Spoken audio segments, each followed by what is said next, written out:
हैं कि कल 24 अगस्त सावन माह का चौथा सोमवार पड़ रहा है, यानी सोमवार वाले दिन इस पवित्र की सबसे बड़ी सावन माह का द्वादशी तिथि पड़ रही है।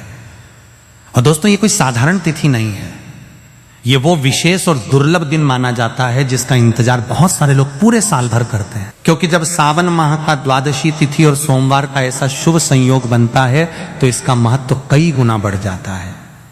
मेरी माता बहनों से निवेदन है, मेरे भाइयों से निवेदन है, मेरे जीजियों से निवेदन है कि इस दिन को बिल्कुल भी साधारण मत समझना, क्योंकि कई बार जीवन में ऐसे अवसर बार बार नहीं आते। और जो व्यक्ति इस दिन श्रद्धा और विश्वास के साथ भगवान का स्मरण करता है, उसके जीवन में चल रही बड़ी से बड़ी परेशानी भी धीरे धीरे समाप्त होने लगती है।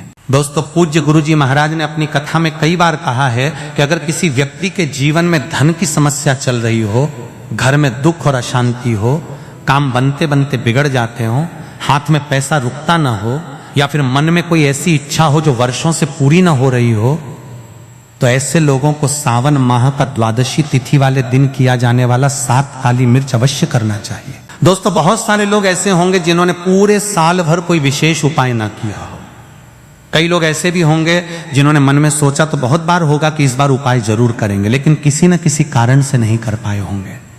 पर दोस्तों, भगवान हर व्यक्ति को एक न एक अवसर जरूर देते हैं, और 24 अगस्त का यह दिन भी कुछ ऐसा ही विशेष अवसर लेकर आया है। अगर आपने पूरे साल भर कोई उपाय ना किया हो, फिर भी इसकी के दिन अगर आप श्रद्धा से 108 चावल कर लेते हो, तो दोस्तों आपको ऐसा फल मिल सकता है जिसकी आपने कभी कल्पना भी नहीं करी होगी।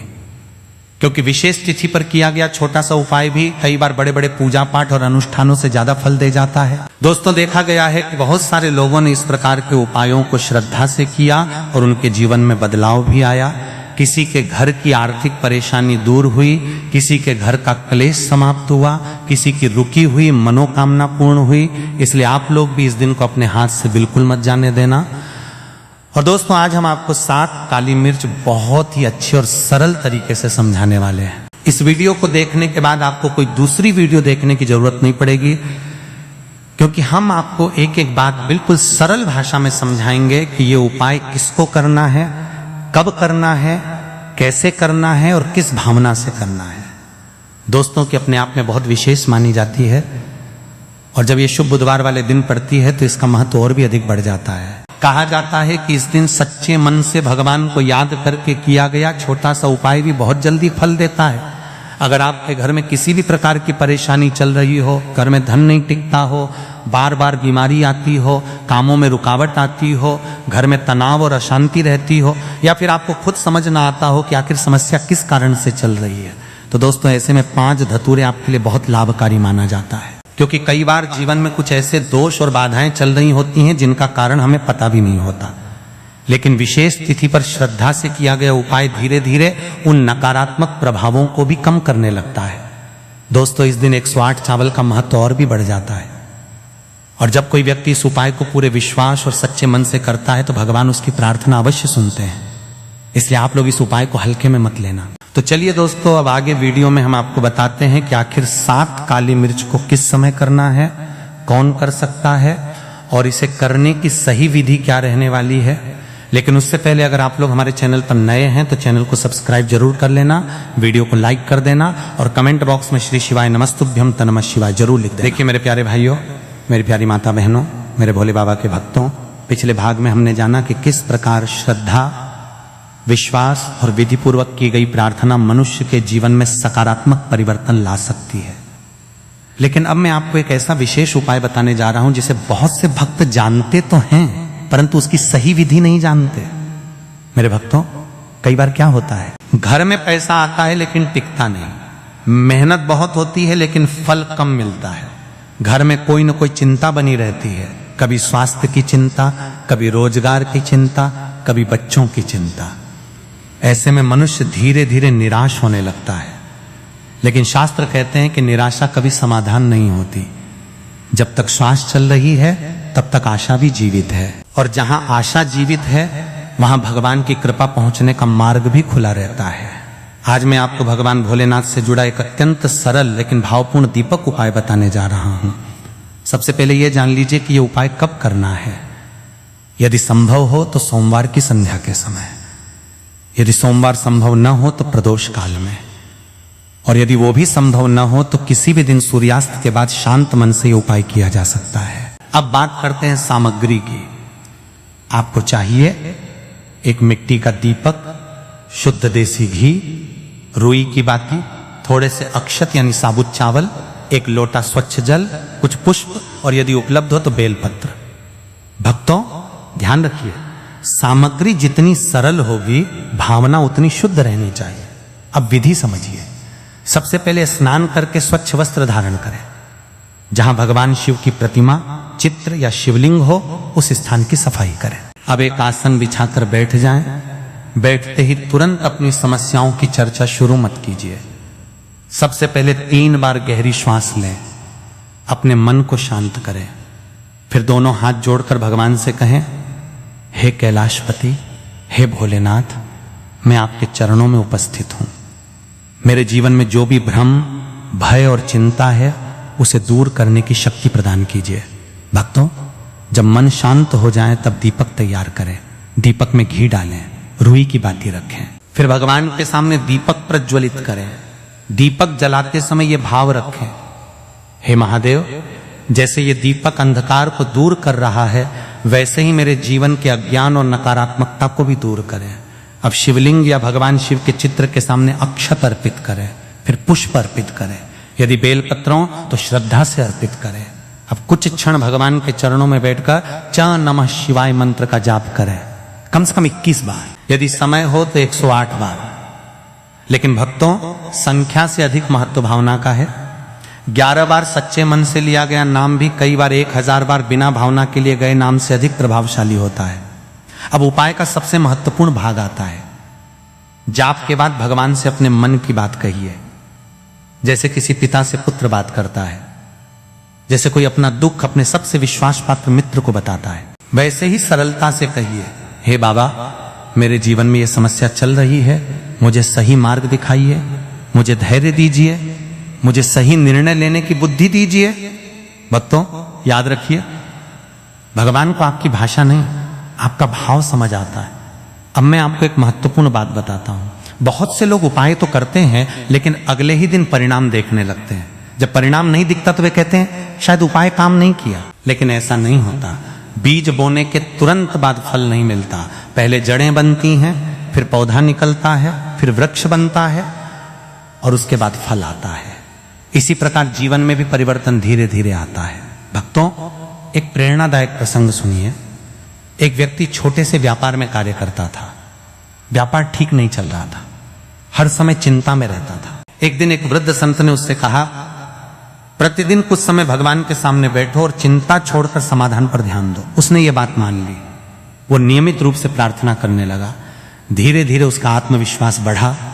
उसने अपने कार्य में सुधार किए, नए प्रयास किए और कुछ समय बाद उसका व्यापार पहले से बेहतर होने लगा। जब उसने पीछे मुड़कर देखा तो उसे समझ आया कि सबसे बड़ा परिवर्तन बाहर नहीं, उसके भीतर हुआ था। भक्तों यही भक्ति की शक्ति है। भक्ति हमें परिस्थितियों से भागना नहीं सिखाती, भक्ति हमें परिस्थितियों का सामना करना सिखाती है। अब इस उपाय के लाभ समझिए। पहला लाभ, मन को शांति मिलती है। दूसरा लाभ, नकारात्मक विचार कम होते हैं। तीसरा लाभ, आत्मविश्वास बढ़ता है। चौथा लाभ, भगवान के प्रति विश्वास मजबूत होता है। पांचवा लाभ, व्यक्ति अपने जीवन के निर्णय अधिक संतुलित ढंग से लेने लगता है। भक्तों अब एक छोटी सी सावधानी, उपाय करते समय मोबाइल, टीवी या अन्य व्यवधानों से दूर रहें।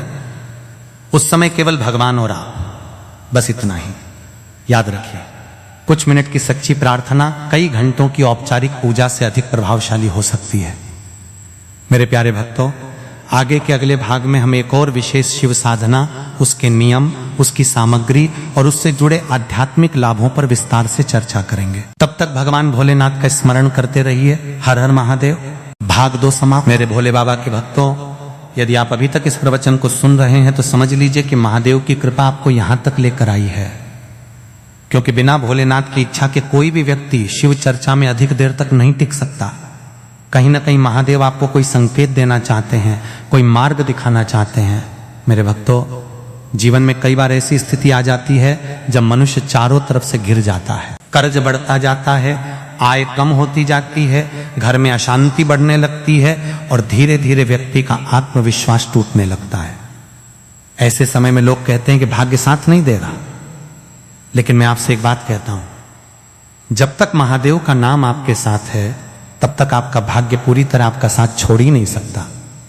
हो सकता है समय कठिन हो सकता है परीक्षा बड़ी हो, लेकिन महादेव की कृपा उससे भी बड़ी होती है। इसीलिए अब मैं आपको एक ऐसा उपाय बताने जा रहा हूं जिसे बहुत से शिव भक्त श्रद्धा के साथ करते हैं। यह उपाय धन, सुख और मानसिक शांति की कामना के साथ किया जाता है। सबसे पहले जान लीजिए कि यह उपाय कब करना है। यदि संभव हो तो सोमवार के दिन, और यदि सोमवार न हो तो किसी भी दिन ब्रह्म मुहूर्त या प्रातःकाल स्नान के बाद। अब सामग्री क्या चाहिए, ध्यान से सुनिए। एक तांबे का लोटा, स्वच्छ जल, थोड़ा सा कच्चा दूध, कुछ अक्षत, एक बेलपत्र और एक छोटा सा दीपक, बस इतनी सी सामग्री पर्याप्त है। अब उपाय की विधि समझिए। सबसे पहले स्नान करके स्वच्छ वस्त्र धारण कर लीजिए। उसके बाद भगवान शिव के मंदिर जाएं।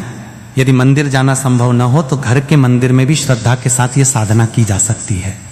मंदिर पहुंचने के बाद सबसे पहले शिवलिंग के दर्शन करें। दूर से ही दोनों हाथ जोड़कर प्रणाम करें और मन ही मन कहें, हे देवों के देव महादेव, मैं आपकी शरण में आया हूं। मेरे मन में जो भी अशांति है उसे शांत कर दीजिए।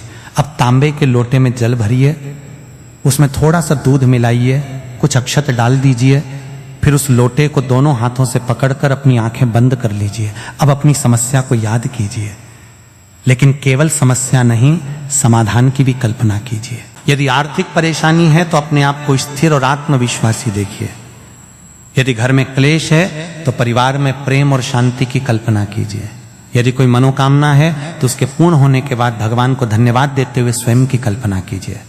भक्तों, ये केवल कल्पना नहीं होती, यह आपके मन को सकारात्मक दिशा देने का एक माध्यम होता है। अब धीरे धीरे शिवलिंग पर जल अर्पित कीजिए। जल अर्पित करते समय ता नमः शिवाय का जाप करते रहिए। जल चढ़ाने के बाद बेलपत्र अर्पित कीजिए। ध्यान रखिए कि बेलपत्र स्वच्छ हो, उसे श्रद्धा से चढ़ाइए। फिर दीपक प्रज्वलित कीजिए और कुछ क्षण वहीं बैठ जाइए। यहीं पर अधिकांश लोग गलती कर देते हैं, जल चढ़ाया और तुरंत घर लौट गए।